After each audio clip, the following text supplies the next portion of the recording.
आज हम बात करेंगे सबसे कॉमन मूवमेंट डिसऑर्डर की, पार्किंसन डिजीज़ की। पार्किंसन डिजीज़ एक प्रोग्रेसिव ब्रेन डिसऑर्डर है, एक न्यूरो डिजेनरेटिव डिजीज़ है जो हमारी मूवमेंट्स को अफेक्ट करता है। पार्किंसन डिजीज़ में हमारे ब्रेन के डोपामिन प्रोड्यूसिंग सेल्स धीरे धीरे ख़त्म होते जाते हैं, जिससे डोपामिन का रिलीज़ कम हो जाता है।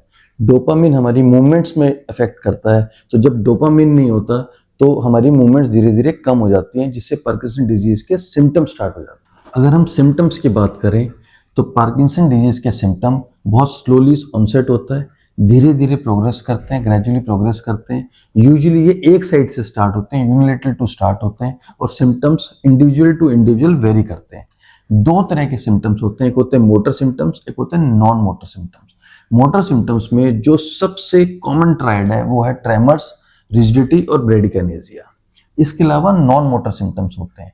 नॉन मोटर सिम्टम्स में जो कॉमन है वो है लॉस ऑफ स्मेल, धीरे धीरे स्मेल जाने लग जाती है। इसके अलावा स्पीच में चेंज आ जाता है, स्पीच हाइपोफोनिक स्पीच आ जाती है, स्लो स्पीच होती है, स्वेलोइंग में इफेक्ट आता है। जैसे जैसे पार्किंसन डिजीज बढ़ता है, स्वेलो करने में प्रॉब्लम आने लग जाती है। इसके अलावा डिसऑटोनॉमी हो जाता है, कुछ ऑटोनॉमिक फीचर्स आने लग जाते हैं, जैसे स्वेटिंग बढ़ जाती है, बीपी फॉल होने लग जाता है। बीपी फॉल होने की वजह से जैसे पेशेंट एकदम से खड़ा होता है तो उसको कई बार फेंटिंग या चक्कर आते हैं। अगर हम ट्रीटमेंट की बात करें, इसमें जो ट्रीटमेंट पार्ट है उसमें कुछ मेडिकेशंस हैं और कुछ सर्जिकल पार्ट है।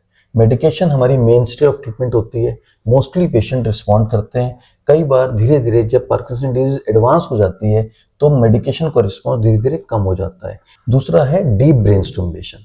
जब पार्किंसन डिजीज बहुत एडवांस हो जाता है, जब ड्रग्स को रिस्पॉन्स आना धीरे धीरे खत्म हो जाता है और ड्रग्स के साइड इफेक्ट शुरू हो जाते हैं, तो हम डीप ब्रेन स्टिमुलेशन करा सकते हैं। इसके अलावा लाइफस्टाइल चेंजेस हैं। लाइफस्टाइल में आपकी ऑक्यूपेशनल थेरेपी है, स्पीच थेरेपी है, फिजियोथेरेपी है और कुछ एक्सरसाइजेज हैं। एक्सरसाइजेज में आपको एरोबिक एक्सरसाइजेज करनी होती हैं, बैलेंसिंग एक्सरसाइजेज बहुत इंपॉर्टेंट है। तो पार्किंसन डिजीज कोई डेथ सेंटेंस नहीं है। अगर प्रॉपर ट्रीटमेंट हो तो आप more than 20 years proper quality of life जी सकते हैं।